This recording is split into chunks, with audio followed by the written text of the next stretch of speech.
Yo, what is going on YouTube? I am Germ here. Today, we're going to be going through another top 5 list. Yesterday, I ran through the top 5 moves of the LEC offseason. Just the top 5 pickups that, in my opinion, are going to be most influential for the 2021 season, that they were the biggest splashes in the offseason. And today, we're going to be doing that for the LCS. Just the same as the LEC. LCS offseason was absolutely insane. It's not completely over yet, but again, most of the big stories of big moves have mostly played out. And yeah, so we're just going to be kind of reviewing the offseason and again, giving my opinion on the top 5 biggest moves of the offseason for LCS teams. Definitely let me know what you guys think I get right, what I get wrong. Let me know your list down below. I'd love to hear all that stuff. If you're not already subscribed, click that subscribe button really quick. It helps you guys stay up to date on all my latest content. With that being said, here we go. Number 5. We have the move of Licorice, Diamond, and Palafox over to FlyQuest. So FlyQuest is one of these teams that didn't have a ton of money coming into this offseason. They are a team that is backed by the NBA. NBA is having some financial troubles, and their teams are looking to kind of cut back for salaries and spending and stuff. So FlyQuest, even though they made it to finals in spring, they made it to finals in summer, they made it to Worlds, and they did decently, especially for an organization qualifying for the World Championships for the first time. They blew up their entire roster. They have 5 new players coming in. That's very scary, and that's tough to do. It's tough to completely blow up your roster and then still be a competitive team going forward in the future, especially in the short term. Most teams would have to rebuild, start from scratch, start working towards the long term, especially when financial constraints are in place, when money is a big issue. But FlyQuest got this done. They had an amazing offseason. They landed the package again of Licorice, Palafox, and Diamond coming over from Cloud9. And with those 3 players, they have an insane young core to begin building around for the future. And FlyQuest just, going from their old roster last year to this roster now, they're in a pretty good spot still. It's not going to be as good as the roster last year, and the LCS kind of got a little bit better at the top. But FlyQuest is a young team that has an amazing chance to develop for the future. Diamond and Palafox were 2 of the best academy players in the entire league last year.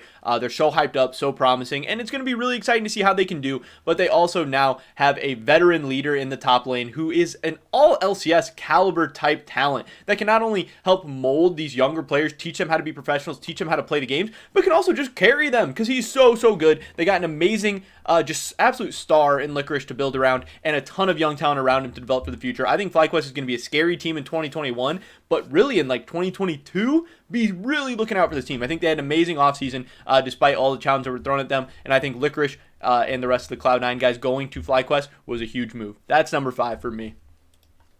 Next up, number 4 is 100 Thieves stealing away Golden Guardians team pretty much and throwing someday in the top lane. Obviously, 100 Thieves has kind of been up and down as an organization. Their first year as an LCS team, they made it to the finals, they made it to Worlds, and then since then, they've been all over the place. They've been a decent team, they've been a bad team, they've been all over. But Golden Guardians was a very good team last year. But again, this is another team with NBA money backing them. They had to sell off, and 100 Thieves cashed in, picking up FBI, Huhi, Demonte, and closers, taking that very solid core from Golden Guardians that was just 1 game away from knocking TSM out of the playoffs last year, out of Worlds contention, making sure they couldn't win the finals, all that craziness. This team could have been going to Worlds themselves, honestly, if they were able to pull off that win. And now, that Golden Guardians roster is on 100 Thieves with a massive upgrade in the top lane with Someday. This team, 100 Thieves, now has 2 of the biggest carries in the league. FBI, who you guys know I'm really hyped up for, I'm really excited for, I'm really high on. I think he's going to be the best AD carry in the LCS in 2021. And then you have Someday in the top lane. You have both sides of the map so solidly covered. Obviously, people are going to say Demonte is a little bit of a weakness in the mid lane, but I think he plays that kind of do and be style mid lane. Obviously, he's like a Walmart do and be, but do and be nonetheless, where he can facilitate for the team. He can roam around, he can help. I think that is honestly a solid mid laner to have in a team like this, and I think it's going to be really interesting to see how this roster can come together. But again, 100 Thieves is kind of they were in a weird spot, but they had a great offseason. They were able to land amazing players coming over from Golden Guardians. They spent some money, got the guys they wanted, and now they have a very solid team built around some absolutely just class players in FBI and Someday. Obviously, Huhi's not so bad himself. Closer is a beast of a jungler. This team looks scary in 2021, and a lot of it is thanks to FBI and the Golden Guardian guys coming over to 100 Thieves. So this is number 4 for me. Next up, number 3 is Swordart going to TSM. Now, the only reason I don't have this higher is because I'm still not exactly sure how good TSM is going to be, but this was an absolutely massive pickup, obviously. They spent the money to go and get the star that they wanted. Swordart is going to be the highest paid player in the LCS, making $3 million a year. That is a little bit more than Perkz is going to be making. But that salary is absolutely insane. It's not something that we've really ever seen before in the West. I know Jensen is making $1.4 million per year, and that was the highest paid for a while. And now the fact that we've already doubled that in the same offseason, that's absolutely insane. But Swordart coming over from Suning Gaming, obviously he just played in the World Finals. He's just coming off the biggest stages in the world, and now he's going to NA. He's going to TSM. That'll be interesting. There's been a ton of drama, controversy, everything surrounding that. Obviously with Doublelift retiring, Lost being the new AD carry. But I think this is a huge pickup for TSM for so many reasons. One, the hope and plan here is that Swordart can come help this team learn how to play the game in a different way. He said himself he wants to help TSM learn to play that LPL style. He wants to be aggressive. He wants to be going for big plays. He wants to show TSM how to play the game correctly, because TSM has talent. Power of Evil is a beast. Spica is one of the best young up-and-coming junglers. People are really hyped up for Lost. Huni, you know, he's coin flip, but there's some talent there. There's something there with Huni. This team has the talent to be able to perform domestically and even on the international stage. This team should not have gone 0-6 at Worlds. They were talented enough to win games at Worlds. Whether you think they should have made it out of groups, made it to semis, whatever, they were good enough to win at least a game or two at Worlds. And they can't do it. Part of it's their playstyle, part of it's their inexperience, part of it was just their inconsistency last year. And Swordart is hoping to come in and remedy all that. It's obviously a huge upgrade over Biofrost.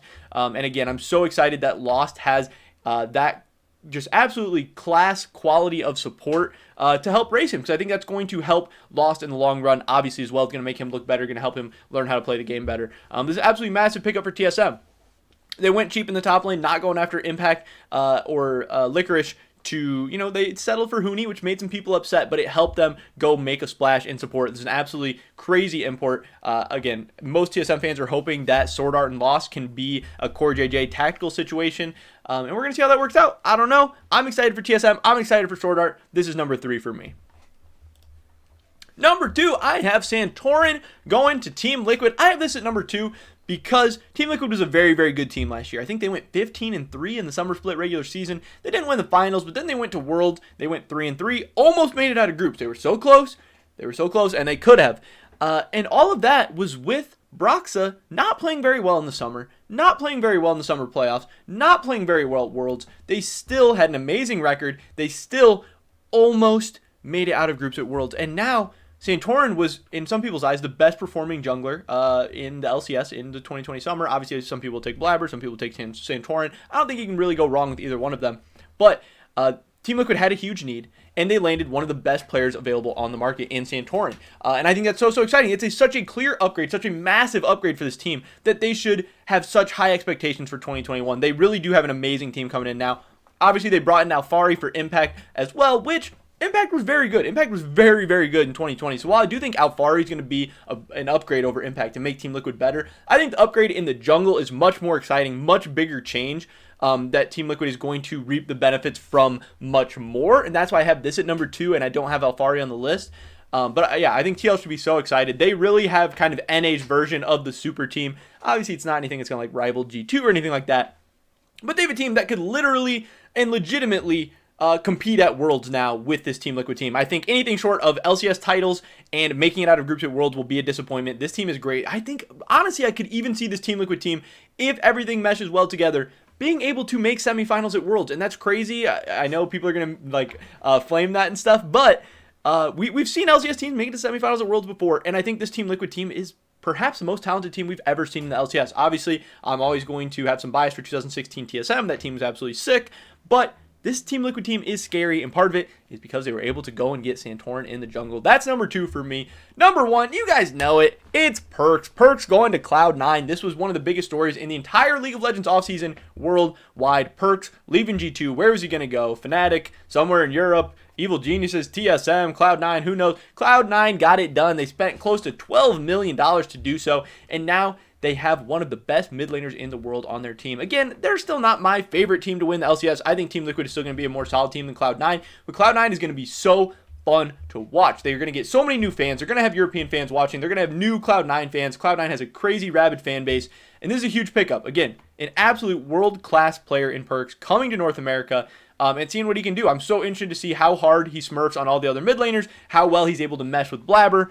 And I do think he's just such a massive upgrade over Niski that he gives Cloud9 now a legitimate threat to compete for LCS titles and potentially even do damage internationally as well, which is so exciting for Cloud9 fans, for LCS fans, for everybody involved. I think a lot of Cloud9's success is going to depend on just how good Fudge is, if he's as good at advertise, if he's bad, whatever. But a lot of the successes and hype and everything surrounding Cloud9 is obviously going to be thanks to Perkz as well. Yeah, one of the biggest stories in the entire offseason. Cloud9 did what they had to do, got it done.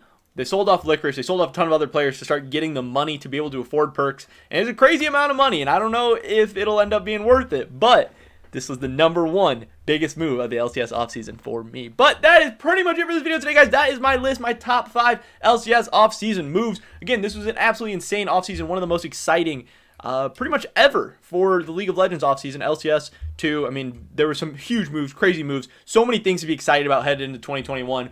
Maybe this is the year for the LCS. But I would love to hear your guys' thoughts and opinions. Leave a comment down below. Again, what do you think I got right? What do you think I got wrong? What's your top 5 look like? I'll be checking those out for sure.